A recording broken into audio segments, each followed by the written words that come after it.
Peramal India yang ahli di bidang ilmu geotista itu memprediksi bahwa setelah 100 hari pemerintahan Prabowo Gibran, Indonesia akan mengalami 6 peristiwa besar yang akan sangat mengejutkan.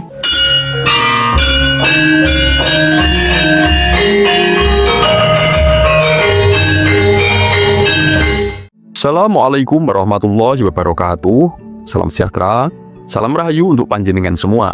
Sedulur, dari sudut pandang ini, kedepannya bukanlah Singapura dan Malaysia, tetapi Indonesialah yang akan lebih didukung secara serius oleh China dalam kerjasama di bidang perekonomian dan teknologi. Di antara sekian banyaknya program yang dicanangkan oleh pemerintahan Presiden Prabowo untuk mewujudkan Indonesia emas di tahun 2045 nanti, program makan bergizi gratis adalah salah satu program yang sangat diprioritaskan oleh Presiden Prabowo. Karena program tersebut adalah salah satu fondasi utama untuk mencetak generasi muda yang berkualitas yang akan mampu bersaing secara global di masa depan. Salah satu indikator yang menunjukkan bahwa pemerintahan Prabowo Gibran memang benar-benar serius untuk mewujudkan program tersebut, itu bisa dilihat dengan biaya yang dianggarkan oleh pemerintah yang angkanya itu paling besar dibanding program lain.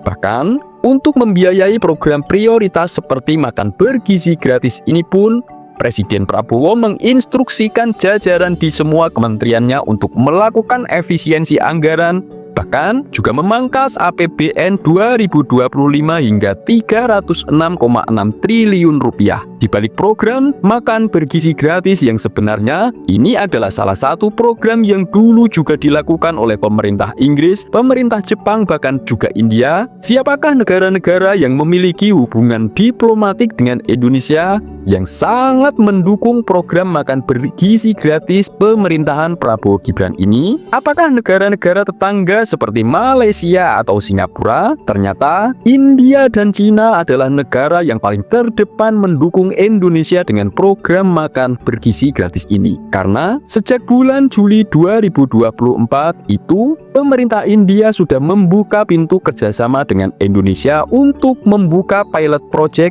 makan siang gratis bagi murid-murid di sekolah negeri. Presiden China pun sudah sepakat untuk mendanai program tersebut. Dan pada saat kunjungan Presiden Prabowo ke India pada bulan Januari dalam rangka menghadiri undangan kehormatan di acara perayaan Hari Republik India kemarin, itu pemerintah India juga berbagi pengalamannya pada Presiden Prabowo dalam memberikan makan siang gratis untuk anak-anak sekolah di India yang itu sudah dilakukan sejak tahun 1995. Dan melihat langkah serius pemerintahan Prabowo Gibran dalam menapaki jejak India dalam mewujudkan program makan bergizi gratis di 100 hari pertama ini, peramal India yang ahli di bidang ilmu geotista itu memprediksi bahwa setelah 100 hari pemerintahan Prabowo Gibran, Indonesia akan mengalami 6 peristiwa besar yang akan sangat mengejutkan. Dan ramalan tersebut juga pernah ditujukan kepada negara India sendiri pada saat pemerintah India mengawali program serupa. Secara numerologi, ilmu geotisa India itu juga bisa dilihat dari gerbang masa yang menjadi kode alamnya, yaitu angka 25 bulan 2 2025, di mana pada tanggal tersebut Indonesia sudah melewati masa 100 hari pertama pemerintahan baru. Sebelum membahas satu persatu peristiwa apa saja, silahkan tulis komen apapun harapan dan doa panjenengan semua untuk Indonesia. Bagi sedulur yang muslim, marilah sempatkan tulis komen sholawat agar hajat dan doa kita semua terkabul. Peristiwa yang pertama, Indonesia akan mengalami penguatan kerukunan. Itu akan terlihat pertama kali dalam kerukunan antar umat beragama. Jika di era pemerintahan sebelumnya, yaitu di era pemerintahan Presiden Joko Widodo, itu ada-ada saja yang menggunakan kendaraan agama untuk membenturkan antara golongan kelompok masyarakat satu dengan kelompok masyarakat lain, dan menggunakan kendaraan agama entah melalui ceramah-ceramah dan lain-lain untuk membenturkan masyarakat dengan pemerintah sendiri dan menggunakan agama untuk memecah belah persatuan negara, maka semakin ke depan hal semacam itu akan semakin hilang dari Indonesia, sehingga Indonesia akan lebih cepat dalam menghadapi kemajuan. Jangan heran Jika nanti di media sosial juga akan semakin hilang narasi-narasi berbasis keagamaan yang cenderung mengadu domba, memprovokasi dan memecah belah persatuan bangsa. Peristiwa kedua, Indonesia akan mengalami sebuah perubahan besar di mana rakyatnya itu menjadi sangat hormat kepada pemimpin negaranya dan tidak lagi hanya tunduk takluk dan disetir oleh hasutannya para pemimpin golongannya saja. Jika di masa sebelumnya, di era Presiden Jokowi, Indonesia mengalami di mana rakyat itu bisa dengan seenaknya merendahkan dan menghina pemimpin negaranya sendiri, yang sebenarnya pemicunya adalah hasutan-hasutan kepentingan politik golongan saja. Itu setelah 100 hari kepemimpinan Prabowo semakin lama akan semakin hilang dan berkurang. Andaikan ada suara-suara yang cenderung menyerang pemerintahan dan pemimpin negara, apapun dalihnya, yakinlah bahwa itu hanyalah karena alasan kepentingan politik saja. Peristiwa yang ketiga, masyarakat Indonesia akan melihat di mana orang-orang besar yang ternyata di masa lalu melakukan tindakan yang sangat merugikan rakyat dan negara, yaitu korupsi, untuk kepentingan politik golongannya dan kepentingan kekayaan dirinya sendiri. Mereka akan terjerat kasus-kasus hukum.